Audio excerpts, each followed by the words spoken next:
मोदी का विरोध क्यों? क्या मोदी कोई विदेशी है जो बाहर से आकर प्रधानमंत्री की कुर्सी पर जबरदस्ती बैठ गए हैं? क्या मोदी का चरित्र दागदार है? क्या मोदी ने कोई भ्रष्टाचार किया है? क्या मोदी अपनी तिजोरी भर रहे हैं नेहरू गांधी परिवार की तरह? क्या मोदी का कोई बेटा, भतीजा, भाई, भौजाई जिसको वो लाभ देने में लगे हैं? क्या मोदी की विश्वसनीयता संदेह के घेरे में है?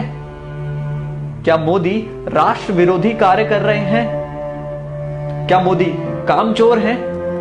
स्वयं से यह सवाल करने पर हर बार आपका मन जवाब देगा नहीं। तो फिर मोदी से एलर्जी क्यों? अल्पज्ञानी आरोप लगाते हैं कि राम मंदिर नहीं बनवाया, धारा 370 नहीं हटाई, पीडीपी से गठबंधन कर लिया, 15 लाख नहीं दिए, अच्छे दिन नहीं आए। आप ही बताएं कि क्या आपको हर विषय में 100% नंबर मिलते थे? क्या आप पहली नौकरी लगते ही घर खरीद लेते थे?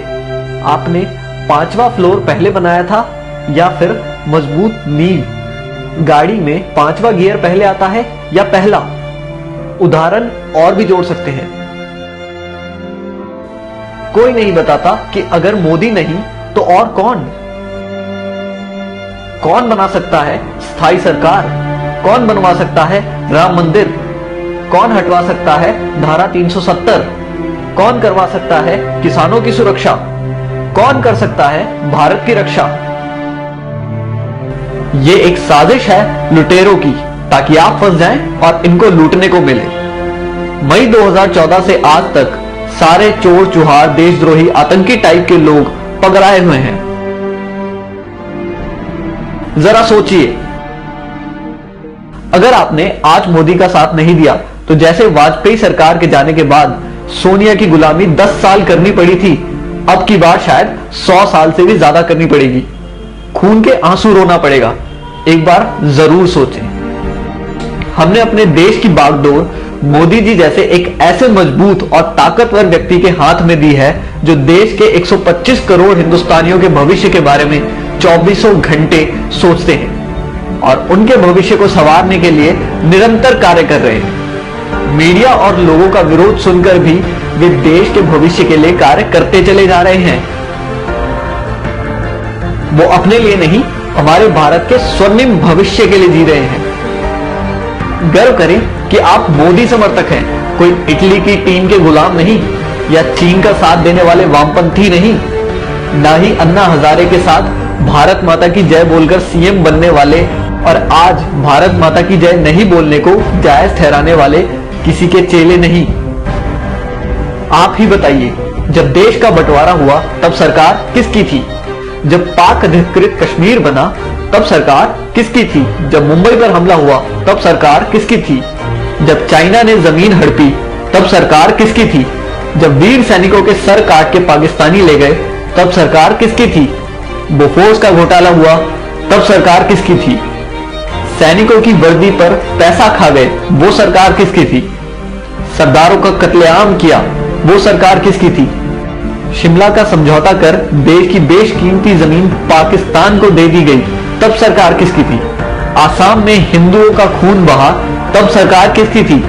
कश्मीरी पंडितों को मारा गया, तब सरकार किसकी थी? कॉमनवेल्थ घोटाला, कोल घोटाला, 2G घोटाला हुआ, तब सरकार किसकी थी? दूरदर्शन के मोनो से सत्यम शिवम सुंदरम हटाने वाली सरकार किसकी थी? भारतीय मुद्रा से सत्यमेव जयते हटाने वाली सरकार किसकी थी? वंदे मातरम का अपमान किया, वो सरकार किसकी थी? क्या आप जानते हैं इंदिरा गांधी के रास्ते में आने वाले लाल बहादुर शास्त्री की ताशकंद में रहस्यमय हालत में मौत हो गई। नेहरू के लिए खतरा बन रहे श्यामा प्रसाद मुखर्जी और दीनदयाल उपाध्याय की हत्या कर दी गई और पुलिस ने आज तक इस साजिश से पर्दा नहीं उठाया। राजीव गांधी के लिए चुनौती बन रहे वीर बहादुर सिंह की पेरिस में मौत हो गई, जबकि उनको हृदय की कोई समस्या ही नहीं थी। सोनिया गांधी के खिलाफ कांग्रेस अध्यक्ष का चुनाव लड़ने की 2 लोगों ने हिम्मत की, राजेश पायलट और जितेंद्र प्रसाद। राजेश पायलट की कार को एक रहस्यमय तरीके से ट्रक मारकर गायब हो गया और जितेंद्र प्रसाद बरेली के एक सर्किट हाउस में मर गए। इनसे पहले सोनिया को चुनौती देने वाले सीताराम केसरी को पार्टी से भगा दिया गया। राहुल गांधी के लिए खतरा साबित हो रहे माधवराव सिंधिया एक प्लेन एक्सीडेंट में मारे गए, जबकि उनका प्लेन ब्रांड न्यू था, उसमें कोई समस्या नहीं थी और किसी भी मौसम में उड़ने का सिस्टम लगा था।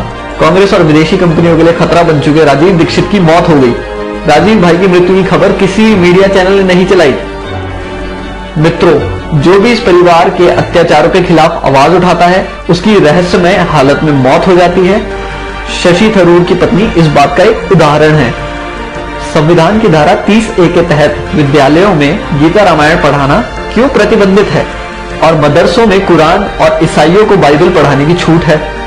हिंदू मंदिरों और तीर्थ स्थानों के चढ़ावे पर 70% सरकार का हक, मस्जिदों और मजारों पर चढ़ावे का पूरा हक उन्हीं का, साथ ही सरकारी अनुदान। बाबा अमरनाथ और कैलाश पर्वत की यात्रा पर सरकार को टैक्स, लेकिन हज यात्रा पर सब्सिडी। इच्छा है तो इस मैसेज को आगे बढ़ाएं, वरना स्वयं को भारतीय कैसे कहेंगे। जय हिंद।